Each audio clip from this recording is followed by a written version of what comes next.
All right, everybody. This is my testimonial.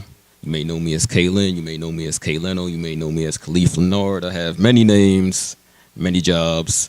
And this is basically how I got started. A lot of people always ask me how the press polls come about. How do I get to that?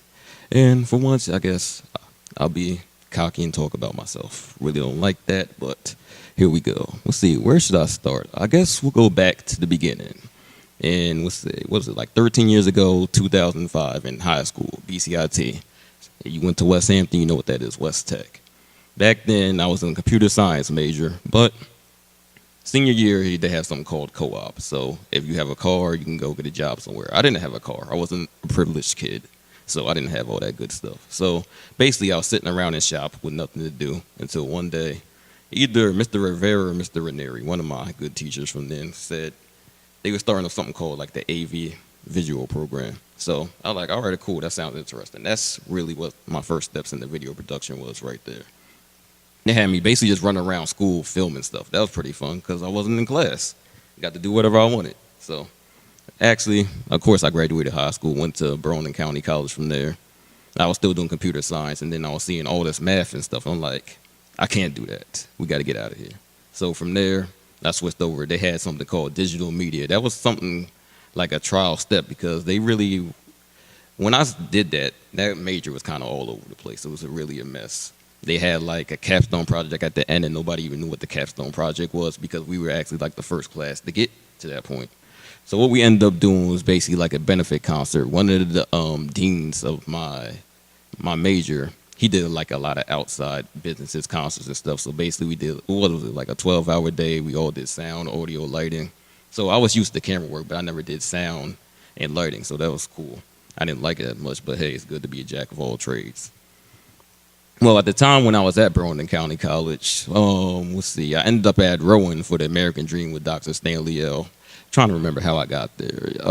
Yeah, my friend Amber had to do a show. She was invited to do a show there. I think she was in a pageant, yeah, for Sarah Dora, also another one of the good people that work with Dr. Stanley L. So I was basically just a ride there. I got there, met Dr. Stanley L, and I was like, ooh, this radio stuff's kind of cool. He's a good guy. He was fun, inviting. And he's like, yeah, you can come back any other time. I like you. Then I'm like, all right, I'm cool with it. So weekly Wednesdays, I'll come out from there after I finish class at Rowan or work or whatever. And I was kind of hooked to it. It was like I could just do whatever I want on the radio, of course, within the FCC guidelines. You always got to remember the guidelines, folks, if you're doing broadcasting and whatnot. But yeah, that was cool. So that actually led me to go to Rowan in the first place. I was actually thinking about going to Rowan beforehand because it was basically the only school around that did like radio, television, and film because I wasn't going out of state because that was even more money, even just to go to somewhere like Temple. So I ended up at Rowan. I did the radio program. I did RTN and all that good stuff. I graduated from Rowan. But when I graduated from Rowan, I had no idea what I was going to do with the rest of my life, like a lot of college students that happened. So I was just like, ended up working a regular job and whatnot. And of course, I wasn't feeling that. I wanted to do more, something that related to my field. So during that time, I was always like somebody like taking photos. I just had like a lot of crappy cameras because I couldn't afford a good one when in college and in high school, or just using my cell phone. So, of course, when I was working the job, I was finally able to get enough money to get like a decent camera and get out there in the world and actually do real photography and video because, of course, it did both. So when I was doing that, I was learning my camera. I really had no idea what I was doing. I was just getting out, shooting whatever, rocks, people, stones, animals, whatever I could just get my camera on. Started learning it. Then I ended up, by the next year, I ended up in New York Fashion Week. I was like, all right, let me just try this. They probably ain't going to take me. I ended up in New York Fashion Week. I was shocked, but that was beforehand. That's when I didn't know that there was like 80,000 versions in New York Fashion Week, but hey, it was a stepping stone, and I felt proud of myself then.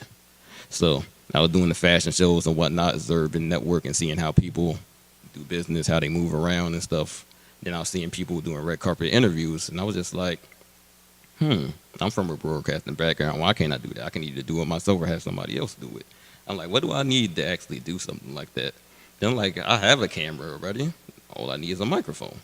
Where do I get a microphone? Oh, Dr. L. Oh, Christian. That's simple. I got the microphone and whatnot. So I'm like, now that at these events, I can just interview whoever. At the time, I was basically just interviewing anybody just to get a portfolio, anybody that was around. So I'll interview anybody, Anybody that wanted to talk on the camera, people love talking about the business, so that was pretty easy.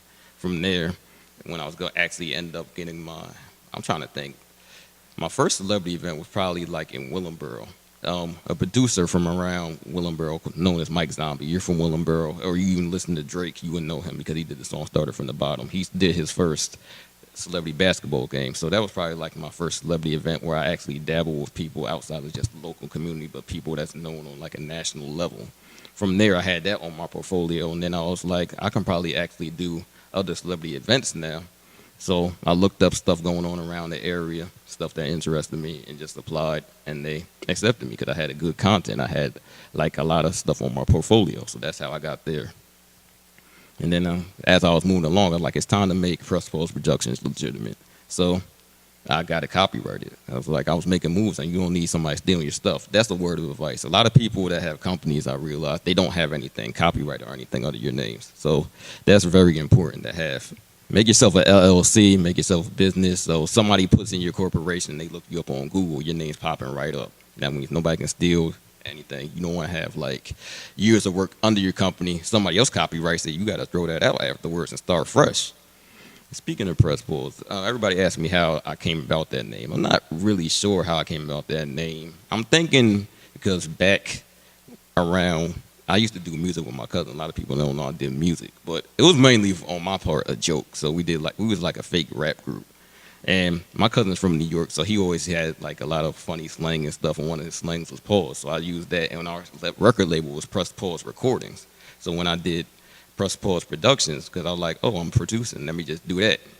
And that was actually the name of the company that when I did videos in college, but it was just mainly just a joke at the time. I didn't think of anything serious. So when I would do an editing project for something at BCC or Rowan, I would just put Press Pause Productions at the end.